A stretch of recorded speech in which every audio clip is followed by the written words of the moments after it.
오늘 우리 같이 나눌 말씀은 마태복음 28장 16절에서 20절까지 말씀입니다. 제가 봉독하겠습니다. 11 제자가 갈릴리에 가서 예수께서 지시하신 산에 이르러 예수를 배웁고 경배하나 아직도 의심하는 사람들이 있더라. 예수께서 나와 말씀하여 이르시되 하늘과 땅의 모든 권세를 내게 주셨으니 그러므로 너희는 가서 모든 민족을 제자로 삼아 아버지와 아들과 성령의 이름으로 세례를 베풀고 내가 너희에게 분부한 모든 것을 가르쳐 지키게 하라. 볼지어다 내가 세상 끝날까지 너희와 항상 함께 있으리라 하시니라. 아멘.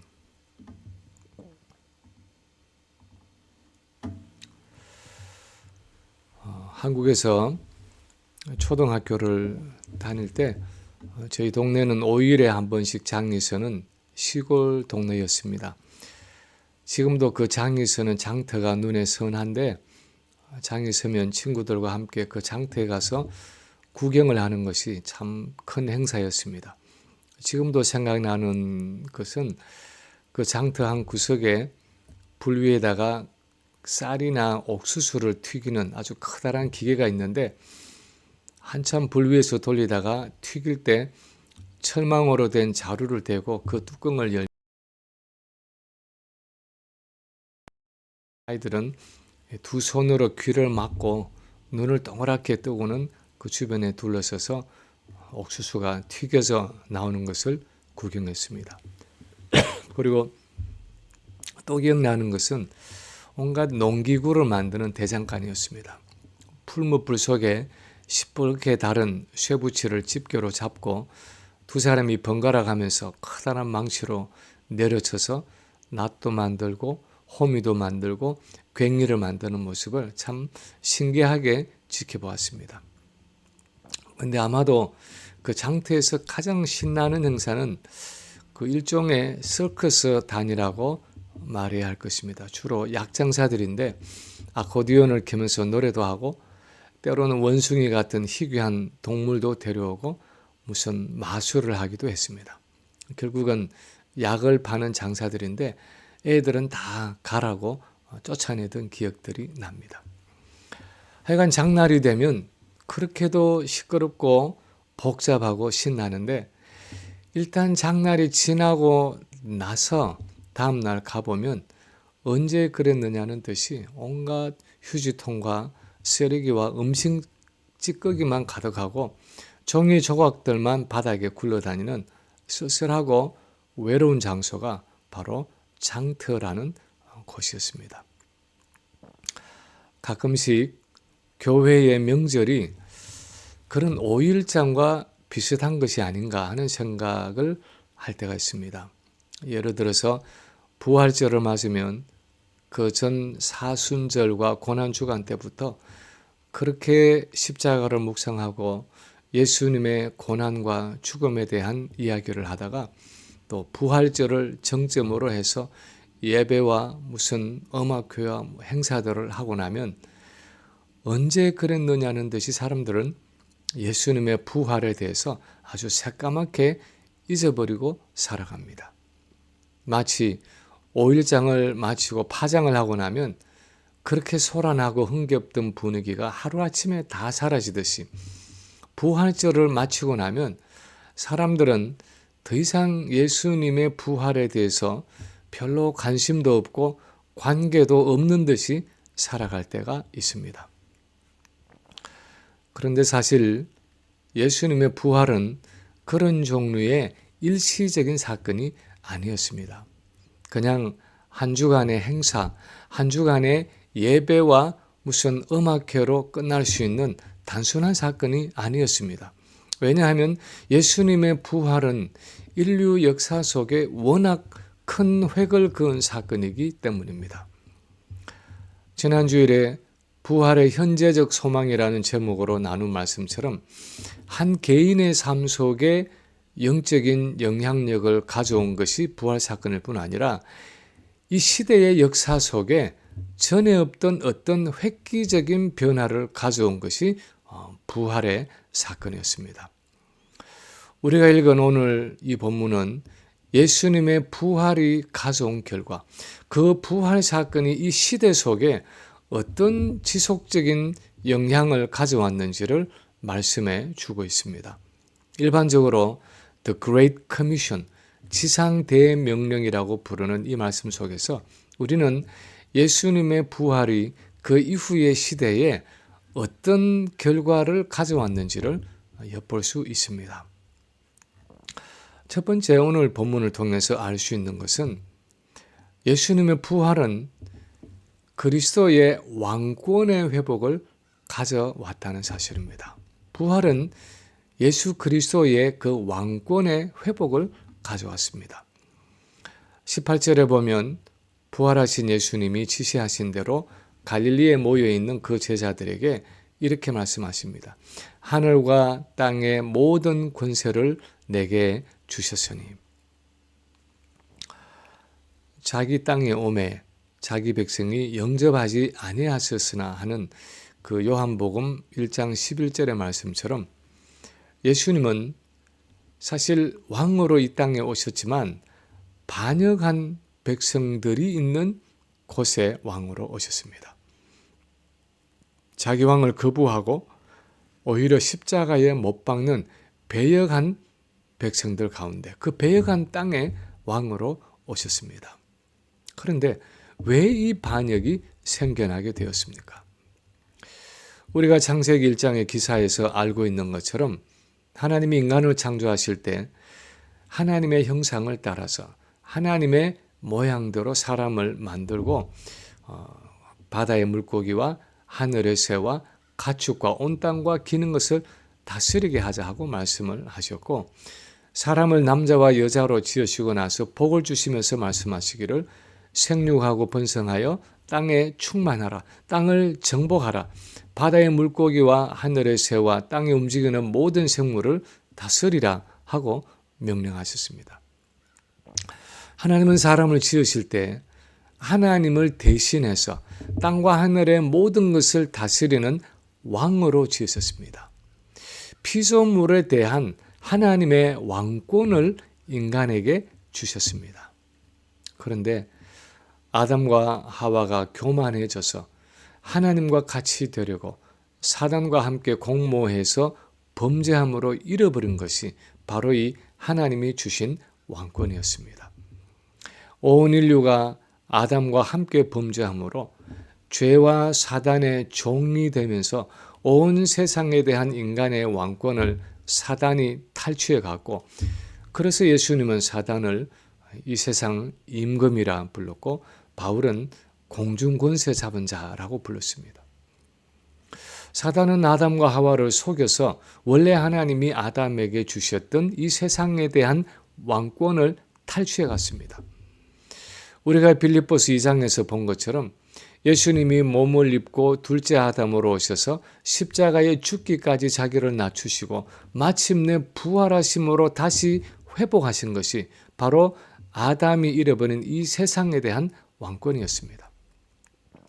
예수님의 부활은 그분이 둘째 아담으로서 온전히 순종하심으로 하나님의 율법의 요구를 만족시키셨다는 확증이었습니다. 그래서 이 부활 사건은 아담이 범죄함으로 잃어버린 그 왕권을 예수님이 회복하심으로 하늘과 땅의 모든 권세를 성부 하나님께로부터 다시 받은 사건이었습니다. 그래서 주님은 오늘 본문에서 하늘과 땅의 모든 권세를 내게 주셨으니 하고 말씀하고 있고, 이 사건을 빌립보서 2장 9절 이하에서는 이렇게 표현하고 있습니다. 이름으로 하나님이 그를 지극히 높여 모든 이름 위에 뛰어난 이름을 주사 하늘에 있는 자들과 땅에 있는 자들과 땅 아래에 있는 자들로 모든 무릎을 예수의 이름에 꿇게 하시고 모든 입으로 예수 그리스도를 주라 시인하여 하나님 아버지께 영광을 돌리게 하셨느니라. 부활하시기 전에도 예수님은 왕이셨지만 그 왕권을 온전히 주장할 수 없는 제약과 한계가 있는 왕이었습니다. 아직도 구속사역을 다 이루지 못한, 아직도 인류의 죄의 빚을 다 갚지 못한 한계가 있는 왕이셨습니다. 예를 들어서 남의 빚을 갚지 못한 사람에게 법원에서 나와서 가구나 살림살이에 차압딱지를 붙여놓으면 분명히 내 소유이지만 그 빚을 다 갚기까지는 소유권을 다 행사할 수 없듯이 이전에 예수님의 왕권에는 그런 제약이 있었습니다. 그러나 십자가와 부활은 예수님에게 이제 완전한 왕권을 회복해 주신 사건이었습니다.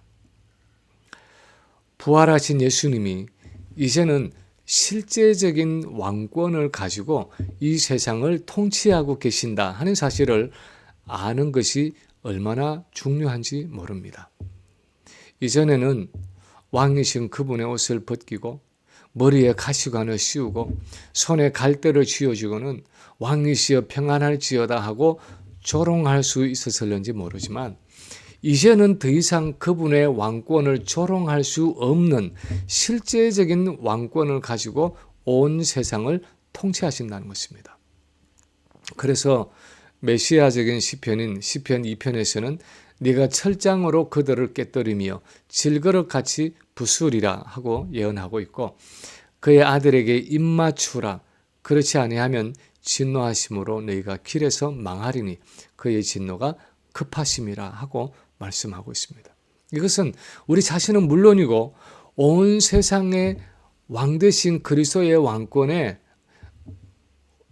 우리 자신은 물론이고 온 세상이 왕 되신 그리스도의 왕권에 반드시 무릎을 꿇어야 하고 모든 입술이 예수 그리스도를 왕으로 인정하고 주로 시인해야 한다는 것을 의미합니다. 그것이 부활 후에 예수님에게 주어진 실제적인 권세였습니다. 예수님의 왕적인 통치가 시작된 것입니다. 어떤 이들은 그렇게 생각합니다. 지금은 이 세상을 사단이 지배하고 있고 예수님이 재림하시면 그때 예수님이 왕권을 가지고 이 세상과 만물을 다스리신다고 생각합니다. 그러나 성경은 그렇게 말씀하지 않습니다. 예수님의 십자가 죽음과 부활은 이 세상 임금 행세를 하던 사단의 왕권을 박탈했고 지금은 부활하신 주님이 이 세상을 다스리신다는 것입니다. 물론 사단은 여전히 불신자들의 마음을 기만하고 온 세상을 미혹하기 위해서 발부둥치고 있지만 예수님이 말씀하신 것처럼 더 강한 자인 예수님이 왕권을 회복하셔서 사단이 사로잡고 있던 자들을 늑탈하고 빼앗고 있다는 것입니다. 죄와 사단의 세력에 이뤄진 자기 백성들을 다시 찾아오고 있다는 것입니다.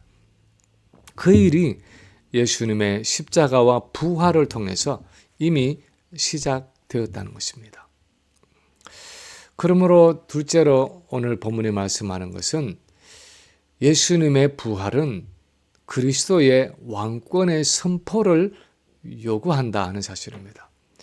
예수 그리스도의 부활은 그 주님의 왕되심을 선포하는 것을 요구한다는 것입니다. 하늘과 땅의 모든 권세를 내게 주셨으니 하고 말씀하고 나서 예수님은 19절과 20절에 이어서 말씀하십니다. 그러므로 너희는 가서 모든 민족을 제자로 삼아 아버지와 아들과 성령의 이름으로 세례를 베풀고 내가 너희에게 분부한 모든 것을 가르쳐 지키게 하라. 그러므로 하는 것은 하늘과 땅의 모든 권세를 내게 주셔서 이제 내가 온전한 왕권을 가졌으므로 하는 의미입니다. 너희는 가서 모든 민족을 제자로 삼아 하는 것은 그들이 이스라엘 안에만 머물러 있는 것이 아니라 이제 모든 이방 민족들 가운데로 열방 가운데로 나아가야 할 것을 말씀하는 것입니다. 왜냐하면 부활을 통해 예수님은 이제 온 열방과 민족들을 포함한 모든 피조물 위에 대한 권세를 회복해서 가지셨기 때문입니다. 그들을 제자 삼는다는 것은 예수님을 따르는 자로 만든다, 삼는다 하는 의미입니다. 그 생각이나 말이나 행동이나 삶에 있어서 예수님을 온전하게 좇는 자, 예수님께 온전히 순종하는 자로 만든다는 의미입니다. 그 제자 삼는 일에 있어서 두 가지 수단을 말씀하고 있는데 하나는 세례를 베푸는 일입니다. 아버지와 아들과 성령의 이름으로 세례를 베풀고 라고 말씀하셨습니다. 우리는 세례를 받을 때 어떤 마음으로 받았는지 모르지만 세례는 본질적으로 항복을 의미했습니다. 예수의 이름으로 세례를 받는다는 것은 예수 그리스도께 완전히 항복한다는 것을 의미합니다. 내가 그리스도와 함께 죽었고 그리스도와 함께 살아나서 바울이 갈라디아 2장 20절에서 고백하는 것처럼 이제는 내가 사는 것이 아니라 내 안에 그리스도가 사시고 다스리신다는 것을 공적으로 고백하는 예식입니다. 한마디로 이제는 내 삶의 주인이 내가 아니라 그리스도이신 것을 인정하고 고백하는 것이 바로 세례입니다. 그리고 그 제자 삼는 일의 두 번째 요소는 예수님이 분부하신 모든 것을 가르쳐 지키게 하는 것입니다. 예수 그리스도가 나의 왕이 되시고 나의 주인이 되시기 때문에 그분이 분부하신 그 모든 것을 지키며 살아가야 한다는 것입니다. 결국 예수 그리스도께 온전히 순복하는 삶을 살아가게 하는 것입니다. 그래서 지금 예수님이 제자들에게 명령하시는 것은 내가 십자가와 부활을 통해서 하늘과 땅의 모든 권세를 가지고 나의 메시아적인 왕권을 회복했기 때문에 너희는 온 세상에 나가서 열방에 가서 내가 왕이라는 사실을 선포하고 그들이 나의 왕권을 인정하고 받아들임으로 세례를 받고 계명을 지키며 살아가는 온전한 하나님의 언약 백성이 될 수 있도록 나가서 그리스도의 왕되심을 선포하라는 것입니다. 우리가 소위 캐리그마라고 부르는 초대 교회의 설교, 그 메시지에는 예수님이 우리의 죄를 위해 죽으셨다는 그 십자가 사건과 함께 그분이 무덤에서 다시 살아나셨다는 예수님의 부활이 항상 빠지지 않았습니다. 복음을 전할 때마다 그 예수님의 부활이 항상 언급되었던 것은 그분이 바로 구약에 예언된 하나님의 메시아 왕이라는 사실 때문이었습니다. 부활하심으로 그분이 이 세상의 왕권을 가지고 다스리시기 때문에 누구든지 그 왕권에 순복하면 구원을 얻겠지만 그렇지 않으면 멸망을 당할 수밖에 없다는 그 사실을 선포한 것이었습니다. 예수님이 부활하셨다는 것은 이제 우리 자신이 그 부활하신 예수님을 우리의 왕으로, 우리의 주로 순복해야 할 뿐 아니라 왕이 되시고 주가 되시는 그분을 온 세상에 전해야 한다는 것을 의미했습니다. 온 열방에 그분의 왕권을 선포해야 할 의무가 있다는 것입니다. 사도행전 17장에 보면 바울이 데살로니가에서 쫓겨나서 아테네에 갔을 때 그 아테네의 거리에 온 도시가 우상의 신전으로 가득한 것을 보고 격분했습니다. 사도행전 17장 16절에 보면 바울이 아덴에서 그들을 기다리다가 그 성에 우상이 가득한 것을 보고 마음에 격분하여 회당에서는 유대인과 경건한 사람들과 또 장터에서는 날마다 만나는 사람들과 변론하니라고 했습니다. 부활하신 그리스도가 이 세상의 왕이 되시고 주가 되신다는 사실을 아는 바울은 마땅히 그분에게 드려져야 할 헌신과 사랑이 실체도 없는 그 우상과 신상들에게 드려지고 있다는 사실에 격분했습니다. 견딜 수가 없었습니다. 그래서 유대인이든 이방인이든 닥치는 대로 만나는 사람마다 변론하면서 예수 그리스도의 왕되심을 전했다는 것입니다. 선포했다는 것입니다. 우리는 이 시대의 사람들을 바라볼 때 바울이 아테네 사람들에게 가졌던 이 견딜 수 없는 안타까움과 의로운 분노가 있습니까? 왕이신 예수 그리스도를 왕인 줄도 모르고 왕으로 인정하지도 않고 감사하지도 않고 예배하지도 않는 그 수많은 사람들을 바라볼 때 우리는 어떤 생각을 가지고 있습니까? 이러도 괜찮고 저러도 괜찮은 것입니까? 그냥 각자 자기 길을 알아서 가는 것입니까? 오늘 본문에서 주님이 하시는 말씀은 이제는 그럴 수 없다는 것입니다. 이제는 내가 하늘과 땅의 모든 권세를 가졌기 때문에, 이제는 내가 왕으로 다스리기 때문에 너희는 가서 모든 민족들에게, 온 세상 사람들에게 내가 왕이라는 사실과 내가 주라는 사실을 전하고 그들에게 세례를 주어 내게 복종하게 하고 그들을 가르쳐 내게 순종하는 사람들로 만들라는 것입니다. 그것이 예수님의 부활이 이 시대에 가져온 부인할 수 없는 현실이고, 제자들뿐 아니라 우리 모든 그리스도인들에게 주어진 사명이라는 것입니다. 세 번째로, 그것을 위해서 부활은 그리스도의 온전한 임재를 우리에게 보장했습니다. 부활은 예수 그리스도의 온전한 임재를 우리에게 보장해 주었습니다. 오늘 본문의 마지막 부분에 보면 이 명령을 주고 나서 예수님이 이렇게 말씀하십니다. 볼지어다 내가 세상 끝날까지 너희와 항상 함께 있으리라. 내가 세상 끝날까지 너희와 항상 함께 있겠다 말씀하셨습니다. 사실 우리는 예수님의 이런 약속이 별로 마음에 와닿지 않을 수 있습니다. 왜냐하면 구약 시대에도 하나님이 성도들과 함께 하신다고 말씀하셨고, 예수님이 몸을 입고 성육신 하셨을 때도 임마누엘, 즉 하나님이 우리와 함께 하신다는 이름으로 오셨고, 지금도 성령이 우리와 함께 계신다고 알고 있기 때문에 예수님이 오늘 본문에서 내가 세상 끝날까지 너희와 항상 함께 있겠다 하는 이 약속이 별로 새로울 것이 없는 약속이라고 생각할는지도 모릅니다. 그러나 구속사적인 배경에서 보면 이것은 굉장히 중요한 약속이었습니다. 그래서 주님은 볼지어다 하고 말씀하고 있습니다. 이 볼지어다 하는 것은 주의를 집중시키는 말입니다. 꼭 명심해라, 잊어버리지 말아라 하는 뜻입니다. 너희들이 세상에 나가서 온 열방에 나가서 나의 왕권을 전하고 내가 온 세상의 주라는 것을 선포할 때 꼭 명심해야 할 것은 세상 끝날까지 내가 너희와 항상 함께 있다 하는 사실이다는 의미입니다. 실제로 부활이라는 것은 예수님의 존재 양식에 많은 변화를 가져왔습니다. 그래서 부활하신 예수님은 성령을 통해서 우리 성도들에게 직접 찾아올 수 있는 분으로 존재하시게 되었습니다. 예수님이 이 땅 위에서 육신을 가지고 계셨을 때는 우리처럼 시간과 공간의 제약을 받는 분이었습니다.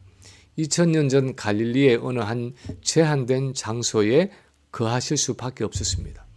예를 들어서 사랑하는 나사로가 죽었지만 예수님의 육체는 갈릴리의 요단강 근처에 계시면서 나사로가 있는 베다니에 함께 계실 수가 없었습니다.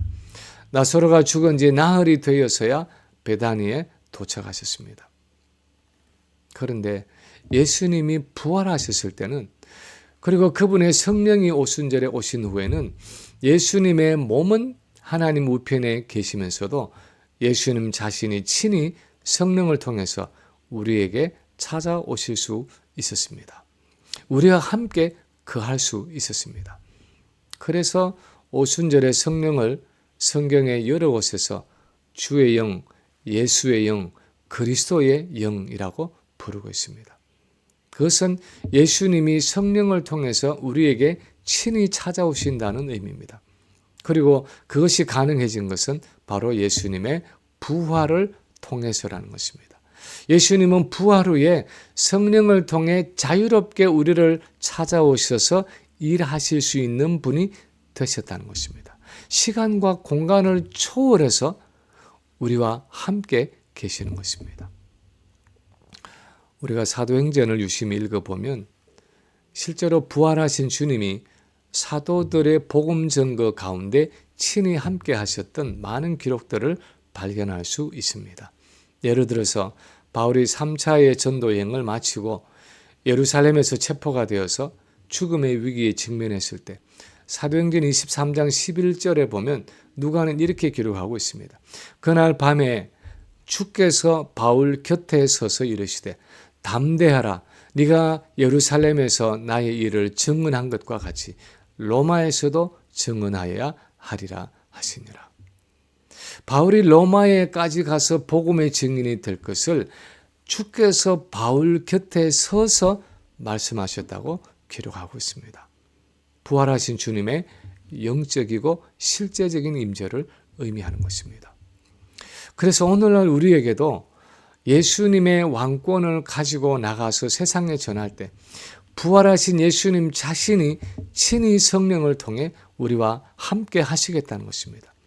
구약 시대에 하나님의 영으로 함께 하시는 것보다 훨씬 더 구체적으로 신약 시대에 육체로 그들과 함께 계시는 때보다 더 많은 능력과 특권을 가지고 이제는 그분의 십자가의 죽음을 통해서 이루신 구속 사역의 모든 열매를 가지고 오순절의 성령을 통해서 오셔서 우리와 항상 함께 하시겠다는 것입니다.